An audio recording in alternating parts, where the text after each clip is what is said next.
decides to begin to fight against itself. You're wondering how possible that is, isn't it? Can a particular hand go haywire and begin to slap a face in the same body?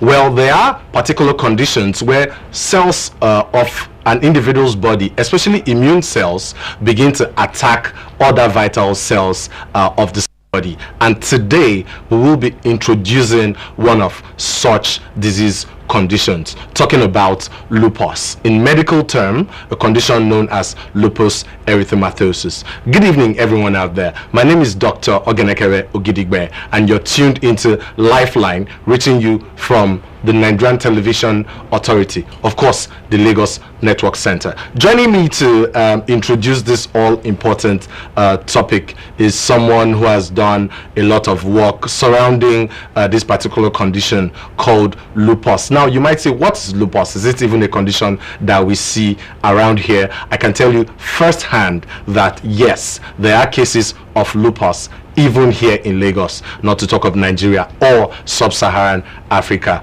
as it were. This lady has done some work with a charity organization called, she is the founder of a charity organization called Overcoming Lupus, and they've done lots of work over in the UK, where they've helped patients suffering from this condition to be able to lead easier lives. I'm talking of no other than Miss Adetutu Ojo. You're welcome to the program. Welcome. Miss Adetutu Ojo. Now, like I said during the introductory part of the show, lupus is not a condition that people know a lot about. And I've rightly introduced, people are wondering, can someone's hand begin to smack the face in the same body? So before you go ahead to tell us why your foundation decided to pick lupus, what exactly is lupus? It's important for the viewers to know. Okay, so lupus is a medical condition. It's an autoimmune condition whereby the body's immune system overworks, and in doing so it begins to fight the body rather than protect it. Okay. So it sees parts of the body which are normal cells, normal healthy organs, and it sees them as foreign and begins to attack it. So the body's own immune cells, the cells that are supposed to be soldiers for the body to fight against disease condition, sometimes gets to overwork and sees even cells inside the body as foreign, like you said, especially organs, isn't it? And then it attacks them.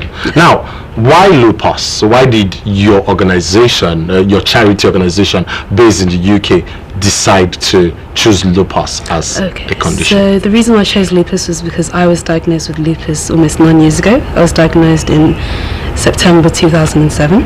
Okay, where was that? Where was that diagnosis? I was in Nigeria at the time, but the diagnosis actually came from South Africa because my bloods were sent to South Africa following a number of tests. Also, they were able to make the diagnosis here in Nigeria, isn't it? Well, I sent my bloods to South Africa where it was confirmed it was lupus. But you attended a hospital where the hospital I attended. We wouldn't particularly mention the names of any hospital. I personally have seen patients with lupus here in Lagos. I was telling you, I've been part of management of a couple of patients. So we are talking about a condition where immune cells, the cells that are supposed to protect the body, begin to fight the body. Now, as the founder of an organization, Overcoming Lupus, how has your organization been able to help people, especially in the UK where you're based? So in the UK currently we hold peer group sessions. We get patients together, we get their loved ones together to offer advice, share tips, just as a support system. Patients encourage themselves, patients support each other, and everyone is able to discuss what they're experiencing and what they're going through. And it's also a means to educate their loved ones as to how best to deal with the condition. Okay, it's quite interesting because this is actually the first time I'm talking to, now in the hospital we say client, we don't say patient. This is the first time I'm talking to a client who has done lots of work, especially as it has to do with that particular condition they were diagnosed with.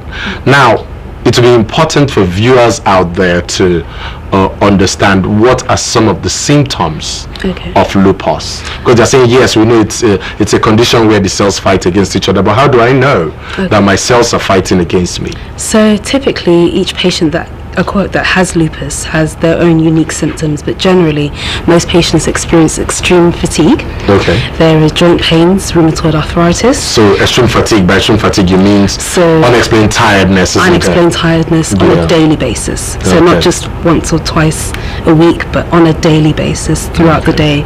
You're generally quite tired throughout the day. Like I said, joint pain, rheumatoid arthritis. You could also experience rashes on the body and blisters. Those are characteristics. Especially the face, isn't it? Yeah, the malar rash, the butterfly rash, which appears on the face. It spreads like that and looks kind of like a butterfly spread across the nose. That's another indicator of lupus. People experience renal impairment, so lupus nephritis. You could also have the Raynaud's phenomenon, where in the cold the hands and the feet go blue due to lack of circulation of blood. They go blue, isn't it? Of course. Because of lack of circulation of blood in those areas. There are some other symptoms that depending on what organ is affected, isn't it? Is affected, yes. Well, when you first started experiencing symptoms, how did it feel? So when my flares started, I lost dramatic amounts of weight in a short period of time. So you lost weight, isn't it? I lost a very serious amount of weight in a very short period of time. I experienced hair loss. I had hallucinations. I was hearing voices. I had very high temperatures. I became severely anemic. So sometimes fever is associated, yes, isn't it? Severely anemic, like I said. I also experienced seizures with my lupus onset. Seizures? Yes. Convulsion? Yes. Yeah. So those were my sort of symptoms that I experienced at the time. Oh, and you had to present to hospital, isn't it? Yes, definitely. Was there any misdiagnosis in terms of treating of malaria? Initially, when I got to the hospital, the first time I was admitted into hospital, I was told I was severely anemic, hence why I was unwell and needed to have blood transfusions. I had what was meant to be only one transfusion turned out to be two. Okay. And from there, things just got worse. I had ulcers, all sorts of complications. Okay, well, this episode of the program is like your first entry into Nigeria and indeed sub-Saharan Africa, yes, as it were. So you've done a lot of work in the UK, yes, and you feel that because you are Nigerian, this work should be transferred back home. What should people expect? How do you expect to identify cases? So I've been linking up with doctors across Lagos, trying to find out, first of all, if they've been presented with clients or patients with lupus, finding out what they're doing to treat it, what the process of diagnosis is, if it's still, blood's being sent to South Africa, and trying to look at ways that we can bring those facilities to Lagos, to Nigeria, to be able to have an immediate diagnosis. And also a plan is to create local peer groups and have people with lupus get together, share their experiences, similar to what I do in the UK, and just be able to support each other in managing and living a normal and fulfilled life. Normal and forward life, isn't it? Well, I was going to ask, talking about a normal life, you look very normal. Yes. But what is life? How's life? How does life feel living with lupus? Okay, so lupus is an invisible illness. It's one of those illnesses that you can't typically see from the outside. Of course. It's more what's going on inside, which is the problem. For me, I resolved in myself that I wanted to overcome it, hence the name Overcoming Lupus. I wanted to be able to achieve what my mates were doing without being impaired by lupus. I mean, I went to college, I went to university, I did my masters, I founded a charity, I still work. So for me, I really wanted to show that just because I have lupus doesn't mean lupus has me. Okay, so there are also a couple of celebrity acts. My friend was telling me Tony Braxton. Yes, Tony Braxton, Nick Cannon. Yes, that's true. So all of these are people who are willing to support causes like yours, isn't it? Well, now in terms of the situation over here, it's not the best of times in the economy, as it were, not only in Nigeria but other parts of Africa as well. How do you intend to overcome Do you have enough funding? So we are currently looking for funding. We're looking for funding from all means of sources, so donations, goodwill gestures. Okay. We're also approaching multinational companies. You're approaching multinational companies, and just letting them know that there is this condition, and it probably affects quite a number of people in Nigeria, in sub-Saharan Africa, and just making them aware, because that you've got many foundations and organizations supporting things like sickle cell. Yes. And sickle cell's not the only thing that's out there. There's things like lupus, there's things like I've forgotten the name, but there are other autoimmune conditions whereby people don't know about it, and there's a lot of misdiagnosis going on, and it will just be helpful for patients and their loved ones to be able to have a diagnosis and be able to deal with it and have the resources to be able to deal with it. Of course. So the part of what you're planning to come and achieve, it's support groups for patients, isn't it? Yes. Well, talking about management of lupus, how cheap is it? Well, on an individual basis, without it is an expensive illness to have. Yeah, because on this set we talked about other conditions. I've spoken with professionals at the highest rank of the echelons, professors, and then the topic always comes up: how cheap is it to manage this condition? So I would say currently it is an expensive condition to manage, because you do have to be on quite a number of medications in order to keep things stabilized. Usually what the medication does is suppress the immune system to a point where it doesn't overwork enough to affect your organs, but then also bringing it low. So immunosuppressants. Yes, immunosuppressants. So bringing it low, but not to the low point where you could be susceptible to infections. So it means being on regular medication and also having regular checkups. Oh, I see. Yes. So it's not something that people should just run over to the over-the-counter, to a patent chemist. Yes, no, it's not an over-the-counter condition. Yeah, to say just mix something for me. No, it needs to be managed effectively. Chemist man, mix something for me. Yeah. Okay. Probably there might be a patient or two who have lupus who are listening in right now, or people who have relatives who've been diagnosed with lupus before. What do you want them to know about the condition? I want them to know that it's not a death sentence. You still can live a normal life, as long as you resolve within yourself that you can overcome lupus. You can definitely achieve it. There will be good days, there will be not so good days, but ultimately you can overcome lupus. It's not a death sentence, really, isn't it? So viewers and friends out there, I have been talking to Miss Adetutu Ojo, the founder of Overcoming Lupus, a UK-based charity that has made sure, that is trying to ensure that this information about lupus is spread all around.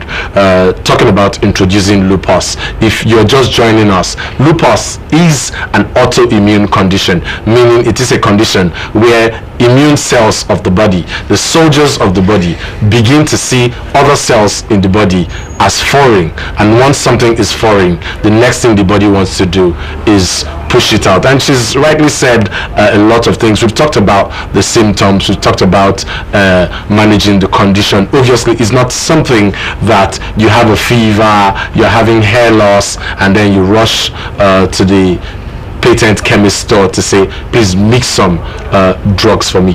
Let's come back to the skin, Miss Ojo. Last week on the episode of the show, I was talking to a dermatologist, and somehow we didn't have the time to get to lupus. Now, some people might begin to have the malar rash, for example, and feel that, oh, what is my face reacting to? And then they go to all sorts of places, not knowing that possibly what could be going on is lupus. What about lupus and the skin? So is this something that beauticians can take care of? Not quite. There is another type of lupus which is called discoid lupus, and that lupus affects only the skin, so you don't get the lupus attacking any other parts of the body apart from the skin. Typically patients will have blisters, they'll have skin rashes, they'll experience the malar rash with that. So I think that for patients who have discoid lupus, it's important to see a dermatologist and look at best ways possible to treat. Or a dermatologist is the one to see, handle yes. all of that, Yes. isn't it? Oh, okay, so, well, that's that, as it were. Not too bad for the skin, viewers and friends out there. All the ladies who want to make sure that their skin is all up clean and tight. Well, if you notice rashes, do not just take all of them as breakout, as it were. If you have treated the breakouts and they are not going away, especially if they are located on the malar region of your face, it might be necessary to get to your dermatologist to be able to find out and make sure that there's nothing serious going underneath. You have the numbers there on our screen. You can reach us with text messages for us to be able to get back to you. You can also continue the conversation via my social media handles. For Facebook, that will be facebook.com/Dr. Kevwe, and then you can also reach me on Twitter at Dr. Kevwe. Now, Miss Adetutu Ojo, talking about the hair. You know, because this show we like to relate with what the everyday man will value very important. In this case, I'm talking about even women now. Hair loss is not something that women want to deal with. You understand? They're really scared of it. When you first started losing hair, what came to your mind? What is this? What first came to my mind was, what's going on? Why am I losing my hair? Was it that when you go to plait your hair little by little, the hair falls off? Because that's happened to ladies usually, isn't it? No, it was more than that. It was literally, I'd run my hand through my hair and chunks of it would come out. Oh, wow. Yes.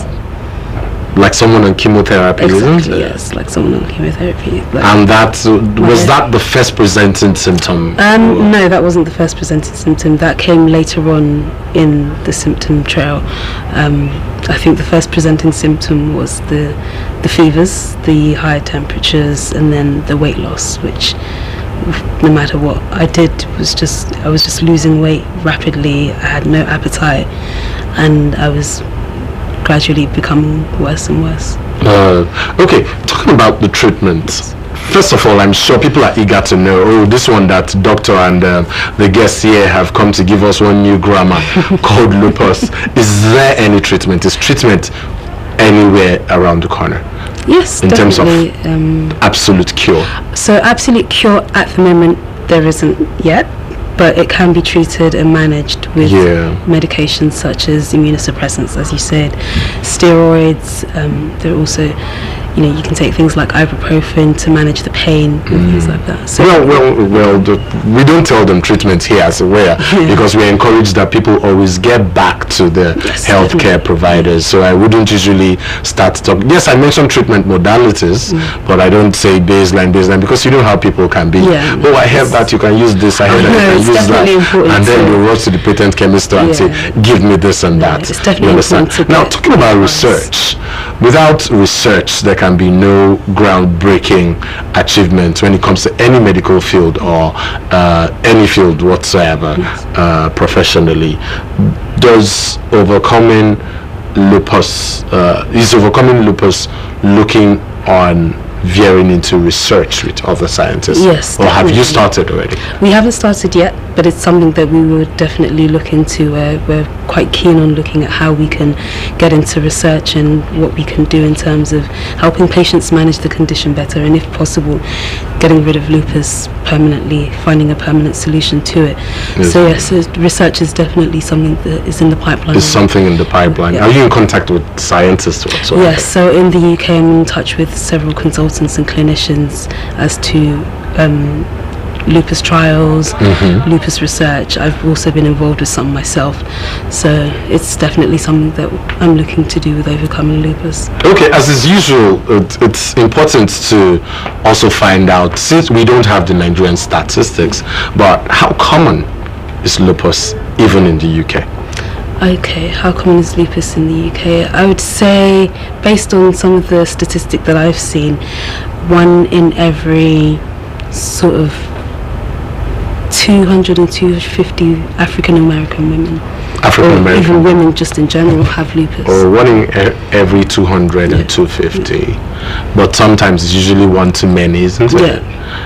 Do mortalities occur? Yes. Do people die? Can people die can die from lupus? lupus. If it's not managed or treated properly, it can be fatal. Oh, okay.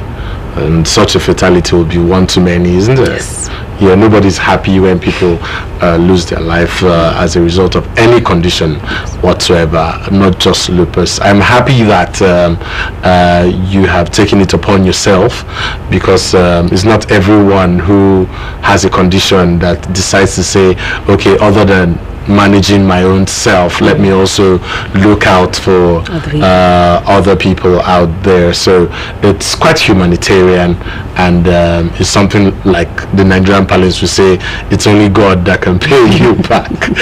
You know, it's only God that can pay you back. But talking about your organization, as it were, Overcoming Lupus, are you going to have to register here in Nigeria, and yes. How is that coming actually? So I'm forming a team of Nigerian-based Overcoming Lupus members, and we will get it registered in Nigeria, and from there we'll be able to take things further from the Nigerian side of things. So we will have a team in Nigeria working and helping patients manage the condition. Okay, and you have rightly said that you're in contact with physicians, so at some point you'd have to look into hospital records, isn't it? Yes, definitely. You have to look into hospital records.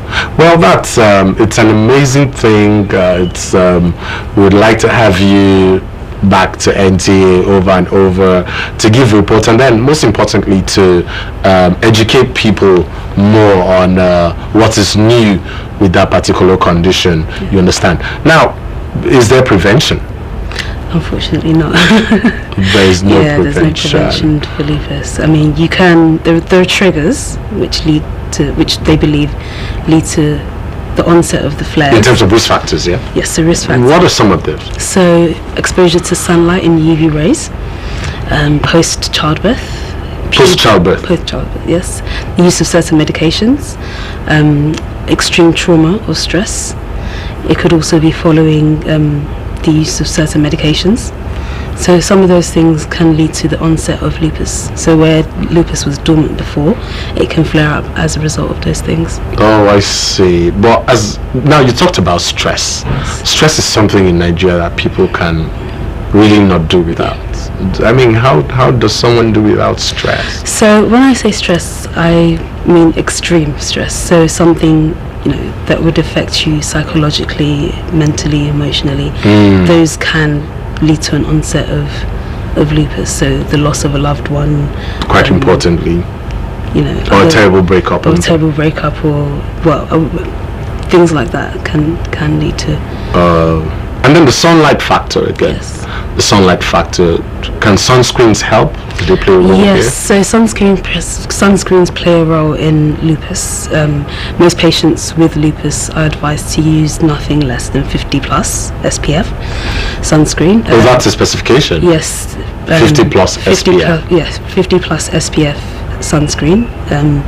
So from 50 plus above is the advisable sunscreen that any patient with lupus should use. Patients are advised to use sunscreen. I know usually with Black and African people we're not quite used to using sunscreen. Of course. But patients are advised to use sunscreen when they go out, even if it's just down the road, even if it's just a 5-minute walk. You have to use your sunscreen. Well, looking back before you were diagnosed, would you usually use sunscreens? Because on this show, we're more of prevention, isn't it? We're more of prevention. So are you saying that, it is proper for people to use sunscreens, to be able to prevent damage from the sun, not even just with lupus, even skin cancer, the use of sunscreen is important for people generally in order to protect their skin from the harmful rays of the sun. Yeah. Okay. Well, thank you, Miss Adetutu Ojo. The time is always not enough on the show, but I'm sure that we've been able to introduce this particular strange condition called lupus, in medical parlance known as lupus erythymatosus. Well, I hope that we'd find time to have you on another episode of the program to tell us what's new, what you found out, how many patients you've managed to put together here in Nigeria, and how they are doing, how well they're coming along with the management of lupus. Viewers and friends out there, I hope you've picked a thing or two, but if you haven't picked anything, ensure to begin to, whatever symptoms you experience, ensure to get to a healthcare provider. You don't want to underrate stuff. You just don't want to go to the patent chemist store and then later find out that you're dealing with something even worse. You understand? Today we've been able to introduce the term called lupus to you, lupus erythymatosus. We'll get back on another episode of the program to even tell you more about autoimmune conditions. Until same time next week, I reach you any other time. Bye for now.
Who packed this car like this now with all these spaces? Eh? Who packed this jalopy here? Can you imagine? Eh? How do I go out now? Hey. Oh. Who packed this jalopy? Let me see if I can even come out.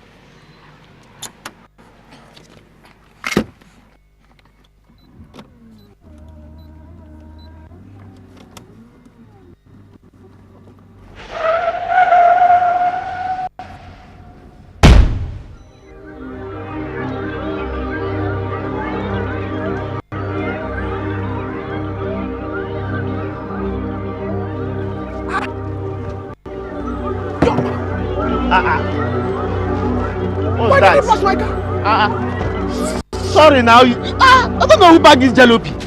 Wait. Eh? Why did you pass my car? No. It's not my fault now. Eh? Is it my fault? Can't you see this jalopy? What's my business The with jalopy blocked my car. No! And I was trying to negotiate. I wanted to negotiate. Stop mentioning jalopy as if it's jalopy that bashed me. You have to fix my car. Calm down. I can't calm down. I can't. What do you mean fix your car? I beg. No, my friend. You have to fix my car before you go anywhere. You have to fix it. My friend, calm down now. I can't calm down. Calm down. Don't make that much. Calm down. What? Do you know how much this car costs? This jalopy blocked my car. I was trying to negotiate.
This is the network service of the NTA.